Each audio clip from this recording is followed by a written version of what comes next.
No dig doesn't mean no work. So today, continued working on our no dig garden. I'll show you in a minute what we did, but first I wanted to show you these books. One is for the kids, this one, and this one is for their parents, for the adults. You've seen, I've shown you lots of videos about the kids book, but now let's have a look at this garden diary. Well, I just got my copy 2 days ago, and I'm gonna start writing in it. And the reason I wanted to show you that it's available now is that this time of year is when we actually need to start writing in it intensely. But they look like a nice, good set, for one for the child and the other one for the parent. So this one is the garden diary. It's the concise version of another book I created before, which was called the Garden Companion Handbook, which had recipes for the produce and all sorts of things. But this one is just a thinner one. It's still hardcover, so it's really going to be sturdy and last you. You'll notice it's not meant to be worked and used this way. It's to be used this way, in this direction, landscape. And so you can plan your garden there, start planning what crops you're going to grow, organize your tasks by season and then month. Then you have all sorts of keeping record, track, and then the diary. And you can start this diary at any time of the year. But this time of year is really important that we start writing things in it. And why is it important to write things in it? Well, because we're going to forget. I know from experience that I think I'm going to remember something, and I say to myself, yeah, I remember that. 3 days later, I can't remember what, for example, what seeds I put in where. And so it's a gardener needs to take notes and keep track and keep record. So I wanted to show you these books now, because I know that now I'm going to start using and writing in this copy of the garden diary. And I think it's a good idea for you to start writing, whether it's in this one or in another one. And if you wanted to get your kids involved in gardening, why not give them the kids copy? They're all available on Amazon. I'll put links in the description. This is what we created today. Garlic. It was mulched now today. Underneath here is a thick layer of that same kind of not quite composted grass. And then there is a piece of cardboard. And on top is a very thick layer of well-rotted compost from over there.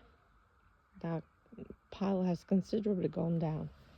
So here I also planted some onions, and I'm going to write that in the book and start keeping track of what I've planted when. On this side of the garden, we have covered this area with the same thick layer of this grass mulch, preventing light, trying to kill off the weeds underneath.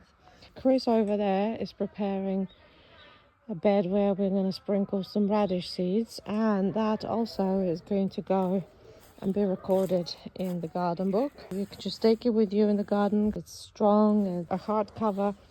It's not going to let you down. If you wait to go home from the allotment and write things down, you're going to forget. But if you have it handy there and then, you won't forget. So I'm starting using it today. At home I have started all these different seeds. We have a few varieties of tomatoes, cucumbers, peppers, sweet corn, courgettes, butternuts, you name it, even okra. All these things I haven't written down yet, but I will today because the book arrived. Onions went in here. These were yellow onions, and these over there were red onions. So this is what I'm going to be writing down in the book today.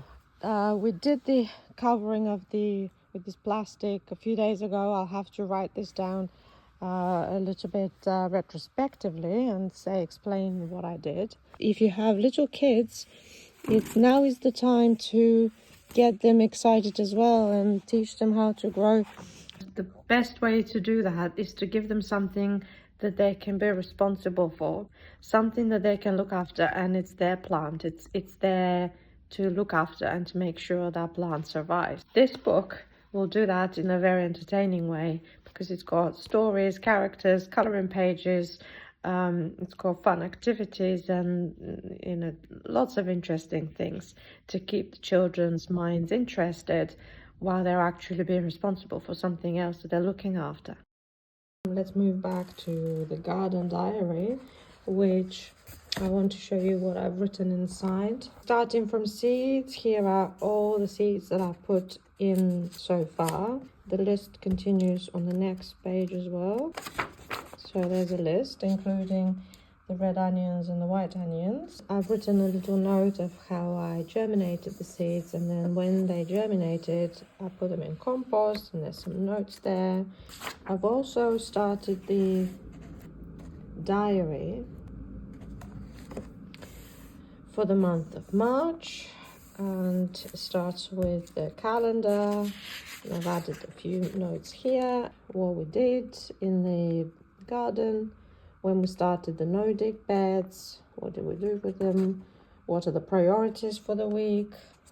This is my favorite part of the book, the harvest record, and it's the most rewarding one because as you start recording and weighing everything you've harvested, and when you add it at the end of the season, you see how much food you created, and it's mind-blowing sometimes. But there are other things to record here, like this, for example, when there is some disease or pests that you notice, what you're going to do about them.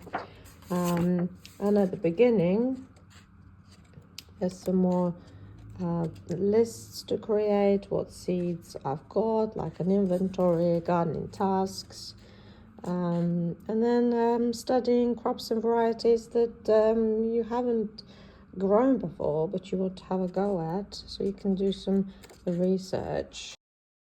So that's the garden diary. It's for the adult gardeners, and then there's the kids gardening book for the children, one for each.